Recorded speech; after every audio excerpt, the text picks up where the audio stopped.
Halo teman-teman, ini lagi-lagi berita yang sangat-sangat menggemparkan ya. Bagaimana kekacauan bernegara kita terus dan terus diulangi oleh oknum-oknum pejabat ya, terutama di lingkungan Kementerian Keuangan. Kali ini betul-betul gila, bahkan Sri Mulyani sudah mulai anti transparansi. Apa yang dia sembunyikan dari kita semua?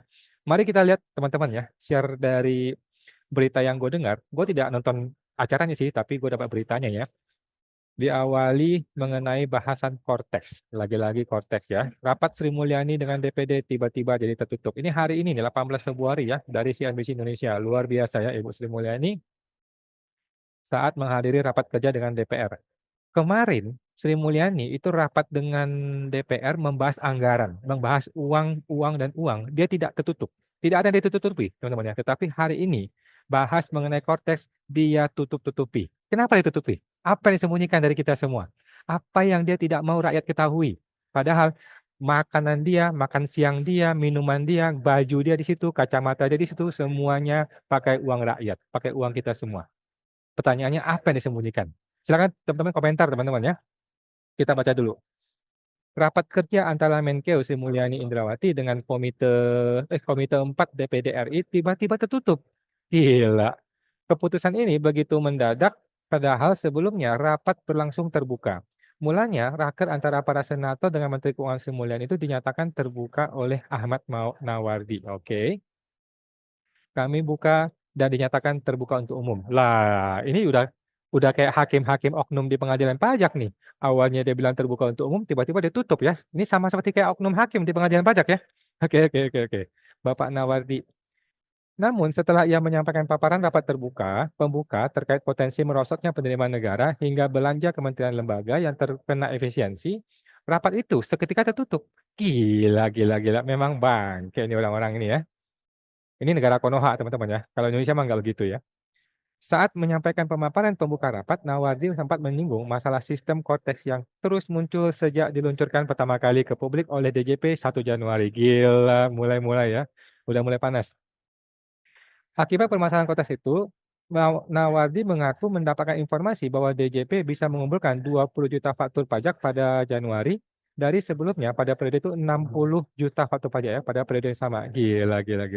Sehingga penerimaan pajak yang terkumpul nanti bisa diklarifikasi Ibu Menteri hanya 50 triliun dari 172 T pada tahun sebelumnya. Ini adalah kerugian negara ya, bisa masuk penjara.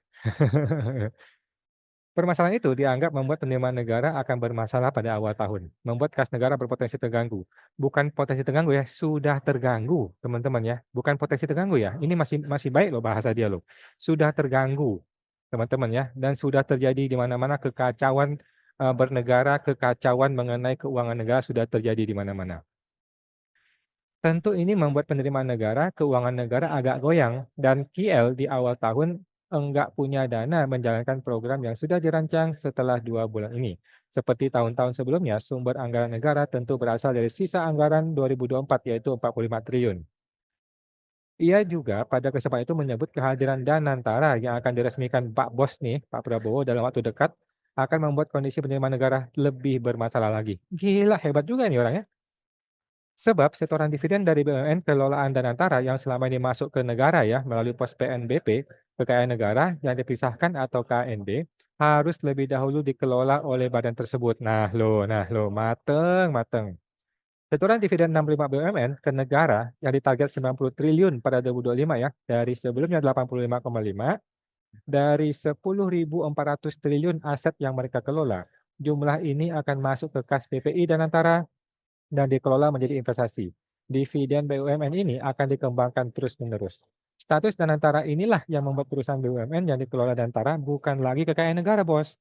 Yang dipisahkan sehingga tidak ada lagi yang namanya pendapatan PNBP dari BUMN tersebut. Gila. Setelah itu, Nawardi menyinggung masalah pemangkasan KL pada kesempatan itu. Pemangkasan atau efisiensi itu sesuai Inpres ya. Ini katanya Pak Ferry Amsari, bagaimana ceritanya Inpres bisa mengubah APBN. APBN yang sudah disahkan oleh kita bersama, DPR dan pemerintah, kemudian Inpres bisa membatalkan APBN, bisa mengubah APBN. Negara macam apa ini ya, kata kata Pak Ferry Amsari ya. Sampai mau nangis dia bikin videonya.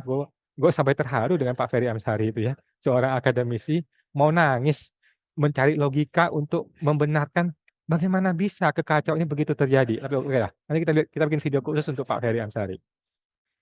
Kementerian Keuangan memotong anggaran 300 triliun dari 16 pos pengeluaran terdiri dari 256 dari belanja KL dan 50 T dari dana transfer ke daerah. Tentu dampak pemangkasan yang sangat agresif ini akan berdampak ke depan, tapi belum kita rasakan saat ini. Kami yakin di tangan Ibu Menkeu yang sangat luar biasa, efisiensi tidak bertambah ke stabilitas nasional, ekonomi kesejahteraan masyarakat, subsidi konsumsi domestik, dan lain-lain. Nawardi mengaku resah dengan kebijakan ini saat pertumbuhan ekonomi melambat, dan tiba-tiba sidang itu ditutup. Begitu ya, tiba-tiba rapat itu menjadi tertutup. Jadi gini guys, ini pendapat pribadi gue ya, dari orang yang di luar pemerintahan, dari orang yang nggak ngerti apa-apa ya. Sri Mulyani terlepas dari segala kontroversi dia, terlepas dari segala kekacauan yang dia ciptakan untuk negara kita. Dia ini orang yang tidak pernah dalam hidup dia, yang gue ketahui ya, belum pernah dalam hidup dia itu dengan sengaja mengkondisikan rapat itu tertutup. Nggak pernah. Coba deh teman-teman ingat nggak? Kapan terakhir kali Sri Mulyani rapat dan dia dengan sengaja mengkondisikan rapat itu tertutup untuk umum? Nggak pernah teman-teman ya. Bahkan kemarin ngomongin anggaran negara, anggaran dipotong, anggaran berapa T, nggak tertutup, santai-santai aja dia ngomongnya, ya kan? Dia ini adalah orang yang teguh.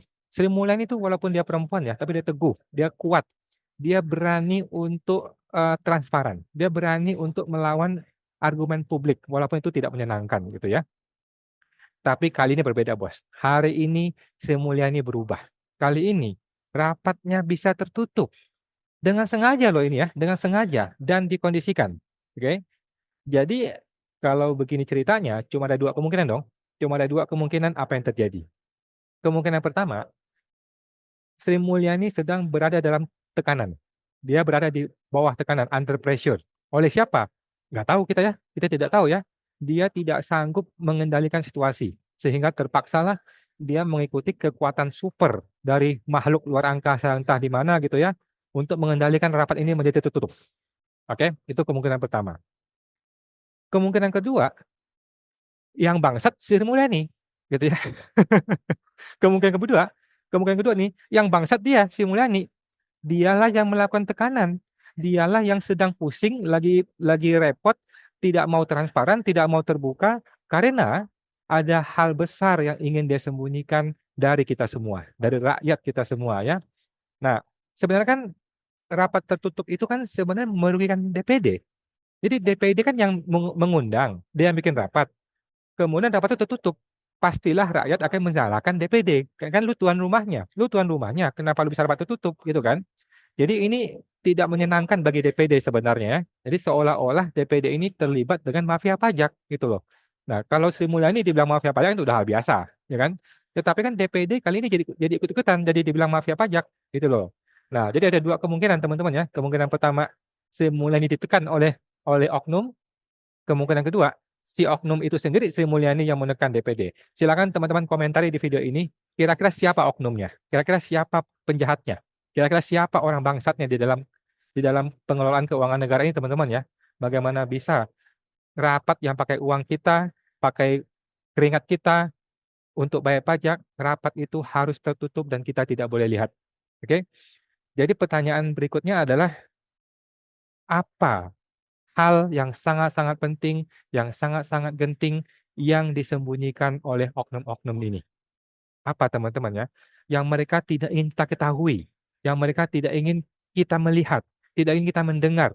Rahasia besar apa yang sedang disembunyikan dari rakyat? Silakan teman-teman jawab sendiri. Oke, sampai jumpa. Semoga terbantu.